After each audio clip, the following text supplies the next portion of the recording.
पहले सोचा कि वीडियो पर कोई गाना लगा देती हूँ, फिर दिमाग में आया that's too easy and boring. फिर मैंने मेहंदी के बारे में कुछ ऑनलाइन आर्टिकल्स पढ़े और वहाँ से जो भी मुझे इसके बारे में इंटरेस्टिंग बातें पता चली हैं I am going to share with you. Wikipedia में लिखा था कि मेहंदी एक बॉडी आर्ट है जो स्किन डेकोरेशन के काम आती है।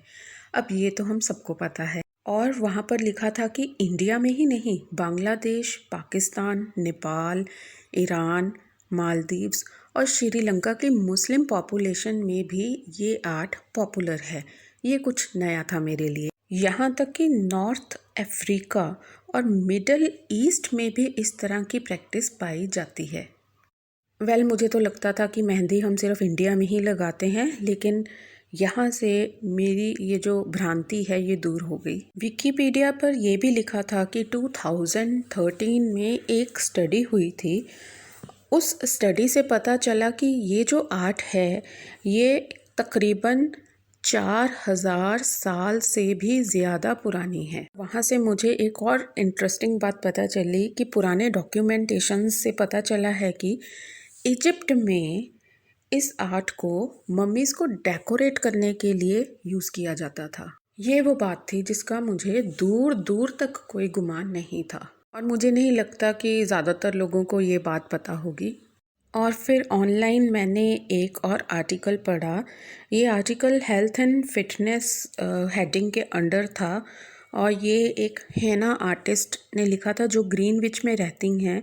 उनका नाम है रिजवाना परमार। उनका आर्टिकल भी बहुत इंटरेस्टिंग था और वहाँ से जो मुझे इंटरेस्टिंग बातें पता चली हैं वो भी मैं अब आपको बताऊँगी। रिजवाना परमार के आर्टिकल से मुझे पता चला कि मेहंदी को इसकी मेडिसिनल वैल्यू और हीलिंग पावर के लिए भी यूज़ किया जाता था। और उन्होंने लिखा था कि ये जो आर्ट है ये सदियों पुरानी है और इसका जो एग्जैक्ट ओरिजिन है वो किसी को भी पता नहीं है।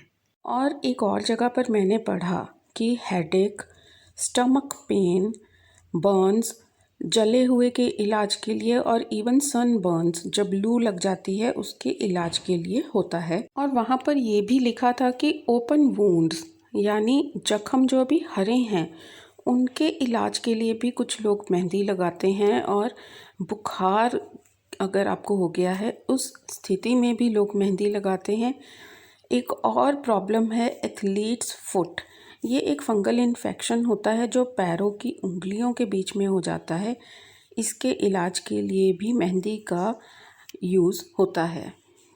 और कुछ लोग इसे हेयर लॉस यानी कि अगर आपके बाल झड़ रहे हैं तो उसके इलाज के लिए भी यूज़ करते हैं। इंटरनेट पर एक जगह पर लिखा था कि मेहंदी जो है वो दुल्हन को इसलिए लगाई जाती है ताकि जो मेहंदी की ठंडक है वो उसको शादी से रिलेटेड जो स्ट्रेस होता है, जो थकान होती है, उसे आराम दे सके।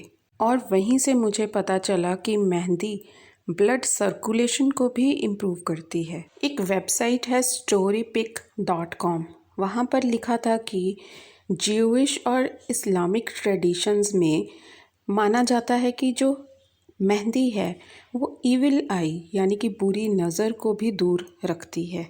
और इसी वेबसाइट पर लिखा था कि मेहंदी में एंटीसेप्टिक प्रॉपर्टीज़ होती हैं और ये हमें वायरल डिसीज़ से प्रोटेक्ट करती हैं, इसीलिए इसे दूल्हा दुल्हन के हाथों पर लगाया जाता है। और फर्दर वहाँ पे लिखा था कि मोरक्कन रिचुअल्स में इसे एक तलिस्मान की तरह यूज़ करते हैं क्योंकि ये माना जाता है कि ये एक तावीज़ की तरह काम करती है। तो ये थी मेहंदी के बारे में कुछ इंटरेस्टिंग बातें जो मुझे भी फ़िलहाल ही पता चली हैं वेबसाइट्स और आर्टिकल्स पढ़ने के बाद। मेहंदी एक हर्ब है, इसकी कुछ मेडिसिनल प्रॉपर्टीज़ होंगी, इसकी थेरापीटिक वैल्यू होगी, इसके बारे में तो कोई दो राहें नहीं है।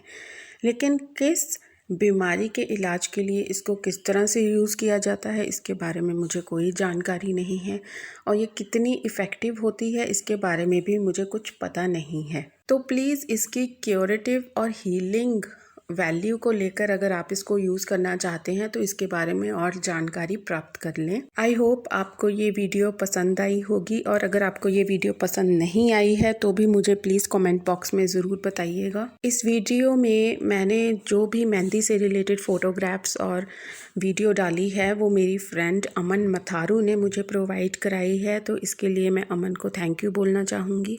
वीडियो देखने के लिए आप सबका बहुत बहुत धन्यवाद।